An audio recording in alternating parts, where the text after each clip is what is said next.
I'm not someone who makes scenes. I was raised to be polite, to keep things civil, to say that's okay even when it isn't. My grandmother used to say that a woman who stays calm in a storm is the strongest person in the room. I believed that for a long time. I still do, mostly. But there's a difference between being calm and being invisible, and for 22 years, I confused the two completely. I grew up in Barrie, Ontario, in a house that always smelled like dryer sheets and something baking. My parents, Sylvie and Gord, were the kind of couple who volunteered at the church rummage sale every spring and knew every neighbor's name on the street. My dad coached my brother's hockey team for 6 years. My mum organized the Christmas hamper drive at the community center. We were, by every external measure, a good family. The kind people pointed to and said, they've got it together. My brother Everett is 2 years younger than me. He has my dad's easy laugh and my mum's ability to walk into a room and immediately belong to it. I don't say that with bitterness, not anymore. He didn't engineer any of it. He was just born with something magnetic, and my parents oriented toward it the way you orient toward the sun, without even realizing you've turned. I was the other one, the quiet one, the one who got good marks without anyone checking, who cleaned the bathroom because it needed cleaning, who took the bus to her part-time job at the pharmacy without asking for a ride. I packed my own lunches through high school. I filled out my own OSAP forms. I booked my own dentist appointments from the time I was 16 because I figured out that if I waited for someone to remember, it just wouldn't happen. I told myself this was fine. I got extremely good at telling myself things were fine. The moment I want to tell you about happened the spring I turned 22. It was a Saturday in April, the weekend of my convocation from the University of Guelph. 4 years of a health sciences degree, a minor in psychology, a 3.87 GPA. A thesis my supervisor called the strongest undergraduate work she'd supervised in 5 years. I'd done it mostly on student loans, a part-time job, and one small entrance scholarship I'd applied for myself, because no one in my house knew those things existed until I told them. Convocation was on the Saturday. My family was supposed to come. I'd confirmed it 3 times. Once in February when I sent the date, once in March when tickets were released, and once the week before when my mum texted asking what color my gown was. She said, "We want to get a good photo." I remember reading that and feeling something loosen in my chest. A small, careful hope that this was going to be the day. Not a party, not a speech, not anything extravagant. Just a day that felt like mine. A day where someone looked at me and said, "We see what you did. We're proud you're ours." I drove myself to campus that morning because there wasn't room in the car. Everett's hockey tournament had been rescheduled to that weekend, the semifinal. And he needed to be at the rink by 9, so my dad was driving him and my mum was going with them to watch. They said they'd come straight to campus after. My dad said, "We'll make the afternoon ceremony for sure. Don't stress, Ivy." Ivy, that's my name. Ivy Marlowe. I parked, picked up my gown and hood, changed in the bathroom with 40 other people, and sat in the staging area for an hour and a half. My phone had 7 texts from a friend from my program asking where I was sitting. Nothing from home. I walked across that stage at 2:14 in the afternoon. I shook the dean's hand. I held my degree and someone took a photo from the audience. I looked out into the seats. There was a family in the 3rd row doing a standing ovation for the person just ahead of me. I watched them. A dad with a sign, a mum with flowers already unwrapped. 2 little kids who didn't know what convocation was, but were clapping anyway because everyone else was. My family was not there. They arrived at 4:40, 40 minutes after the ceremony ended. The outdoor reception was winding down. I was standing near the fountain with 2 friends, still in my gown, holding a cup of lemonade that had gone warm. My dad came across the lawn in his jacket, my mum behind him, Everett trailing with his hockey bag still over his shoulder. My dad spread his arms and said, "There she is, our university grad." He hugged me. My mum hugged me. Everett punched my arm lightly and said, "Good one, Ivy. You missed it," I said. I kept my voice level. The ceremony ended at 4. My dad looked at his watch like the watch was going to argue with me. Tournament went to overtime. Everett's team won. It was incredible, actually, the last minute was. "You missed my graduation," I said again. My mum touched my arm. "We're here now, sweetheart. We wanted to be here for both of you." I stood there in my academic gown, with my degree rolled up in my hand, and I understood, fully and completely, that this was not something I was going to be able to explain in a parking lot. So I smiled. I let my dad take a photo. I watched my mum take a photo of Everett in my gown, because he put it on as a joke and everyone laughed, and I stood slightly to the side and told myself, one more time, that this was fine. It wasn't fine. But I was 22 years old and I'd been practicing this my whole life. What I didn't do was mention it at dinner that night.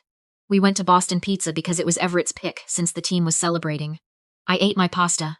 I listened to a 45-minute breakdown of the overtime period. My dad kept saying things like, "You should have seen it," and "Everett just knew where the puck was going. It's instinct. You can't teach that." My mum ordered dessert for the table. No one asked about my thesis. No one asked what came next for me. At one point, my mom looked up and said, "Oh, I meant to ask, did you take any good pictures today?" "Some," I said. "Send me one for the fridge." I sent her one. She texted back a heart emoji. That was the conversation. I drove home to my apartment in Guelph that night, the one I shared with 2 roommates, and I sat on the edge of my bed in the dark for a while. I thought about a lot of things.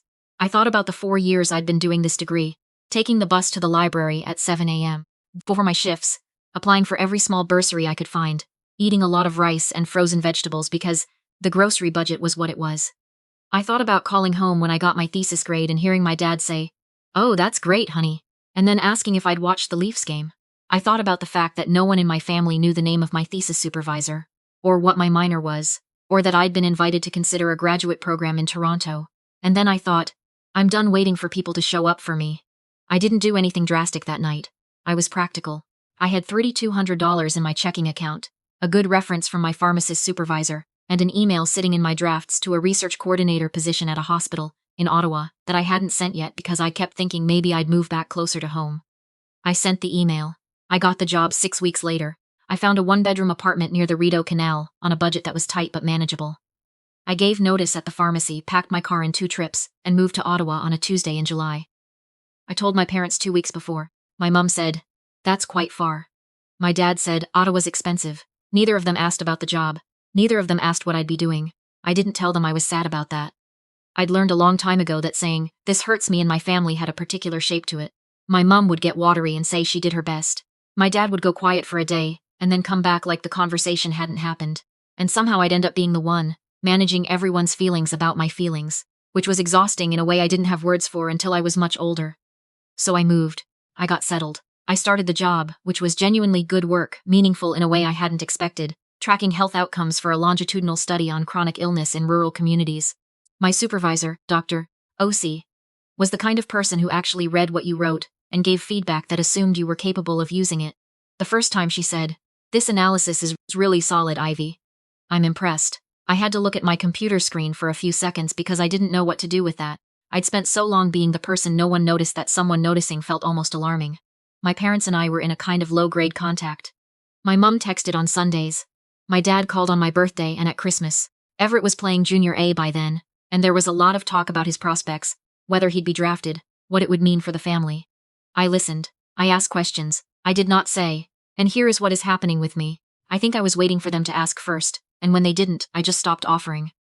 That probably sounds sad. It felt more like relief, honestly. What I didn't anticipate was what happened 8 months after I moved to Ottawa. I got a call from my mum on a Wednesday afternoon. Not a text. A call. That already felt different, so I picked up immediately. She sounded strange, careful, like she was reading from something she'd planned. She told me that Everett had been offered a spot at a hockey academy in Alberta. Private institution, excellent coaching. It was a significant opportunity. The only issue was the cost. The tuition and residence combined was $31,000 for the year, and they didn't have that liquid. She said they'd spoken to an advisor at their bank, and one of the options was a withdrawal from an respe account that had been set up years ago. There had been one account, she explained, set up when she and my dad got married. For the kids. She paused here. "We used most of it for your student loans when you were in first year," she said. "You might not remember, we helped with some of that." I did remember. It had been $4,000, 2 years into my degree, after I'd maxed my OSAP, and before I found the bursary that helped with my 3rd and 4th year. They'd transferred me $4,000, and my dad had mentioned it.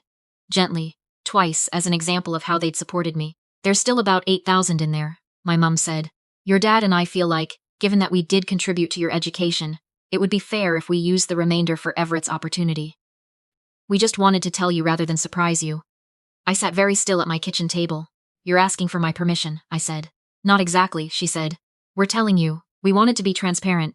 That money was supposed to be for both of us," I said. "And $4,000 was all I got, Mum.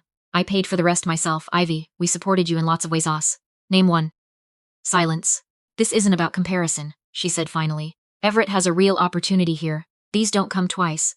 I hung up. I don't usually hang up on people. I'm not someone who makes scenes. But I sat there and I thought about every way I had made myself small and manageable and easy to overlook. And I thought about the $4,000 being cited as evidence that I had been equally loved. And something in me just turned off like a light. They withdrew the money. I found out when my dad texted 2 days later saying, "Just so you know, we moved ahead with the respe." Everett's really excited. You'd be proud of him. I did not respond. What I didn't expect was what happened next. About a month later, I got an email through my old university address. It was from a financial institution requesting documentation to verify the primary beneficiary of the respe account. Apparently, when the account was originally set up, it had listed both myself and Everett as joint beneficiaries, which created a complication my parents hadn't anticipated when they withdrew the funds. The financial institution flagged it. An administrative review was opened. I was contacted because I was still listed. I spent 3 weeks navigating that process.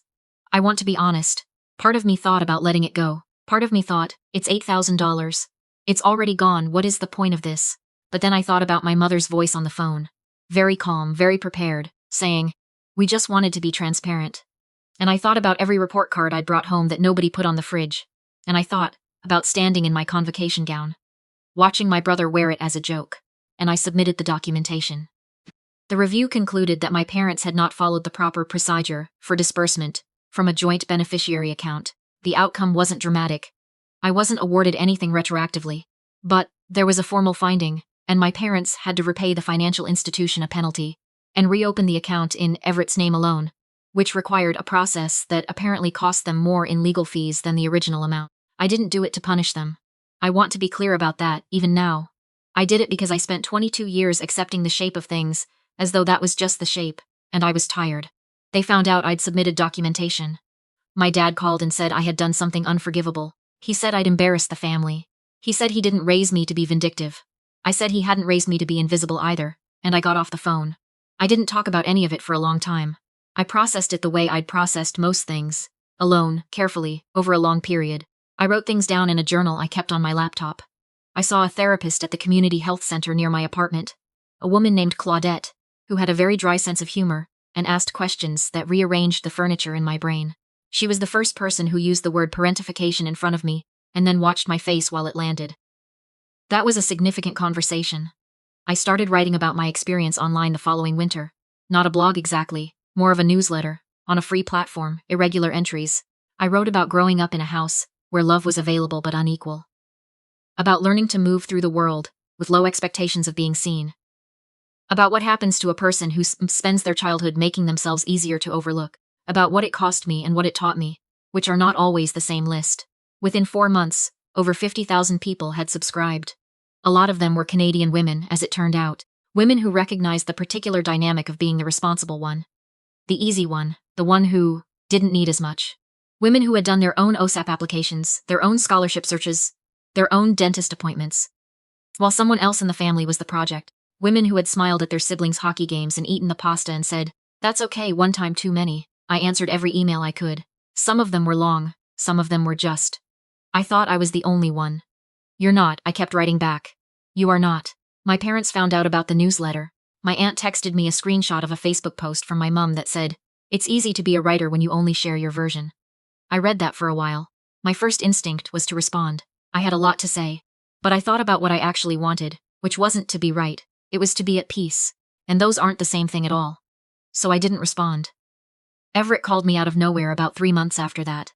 He was in Alberta, doing well at the academy, and he said he'd been reading what I wrote, some of it. And he didn't know what to say exactly, but he wanted to say something.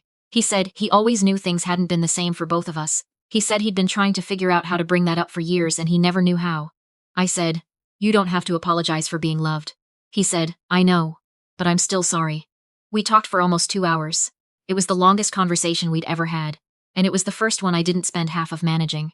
He asked me things about my life, about the job, the newsletter, Ottawa, whether I liked it there. He asked about my thesis, which he'd apparently looked up online. He said, "You studied what? That's actually really cool." I laughed. I hadn't laughed on a phone call in a long time. He's not a villain in this story. He never was. He was a kid who got handed something I didn't get, and that wasn't his fault any more than my invisibility was mine. We're finding our way to something now, slowly and honestly. That feels worth more than any version of events where someone is the bad guy and someone else wins. My parents and I don't have a relationship right now. Not a real one. My mum sends me a card at Christmas. My dad texted when I got a promotion last spring. He'd heard through the family network, the way small information travels, and he said, "Heard you're doing well up there." I didn't respond immediately. I sat with it for about a week. Then I texted back, "I am, thank you, that's where we are. I don't know where we'll be. I'm 26 now." I live in a one-bedroom apartment that I chose and furnished slowly, one piece at a time, mostly from Facebook Marketplace and one very good estate sale in Westboro. I have a cat named Sable who is suspicious of everyone who comes to visit, but sleeps on my feet every night. I have colleagues I actually like, a therapist I see twice a month, and a small, solid group of friends who would show up with snacks and no questions if I called them at midnight. I have my Aunt Lorraine on my dad's side, who always somehow saw the part of me that the rest of the family was too distracted to look at. She calls on my birthday and asks what I want, not what Everett's doing. She came to Ottawa last fall and we walked along the canal in October, and she said, "You turned out, Ivy. You really, really turned out." I had to stop walking for a second. I'm not angry anymore. That's the thing that surprises people most when I say it. They expect the anger to be the ending, the justified rage, the righteous exit. But anger is exhausting to carry, and it takes up space where other things could grow. What I have instead is clarity. About what I needed and didn't get. About who I am when no one is watching. About what I will and won't accept from people who are supposed to love me. I wrote this because I know you exist. The one who stopped bringing your report card home, because the reaction wasn't worth the hope of it. The one who learned to need less so you'd be easier to keep around. The one who is currently, maybe, sitting somewhere, wondering if the way things are is just the way things are. Or if it's possible to want more than this and not be ungrateful for doing so. You are allowed to want the whole thing. You are allowed to submit the documentation. You are allowed to make the phone call and say, "You missed it." You are allowed to move to Ottawa or Calgary or anywhere that is yours, without waiting for permission from people who were never really watching you go. The hardest thing I ever did wasn't leave. It wasn't the financial review or the newsletter or the 2-hour phone call with my brother. The hardest thing was deciding, over and over, on ordinary Tuesdays in my apartment, that I was worth building a life for. Even when the people who should have taught me that never got around to it. Your story is yours, and if no one has told you lately, you're allowed to tell it.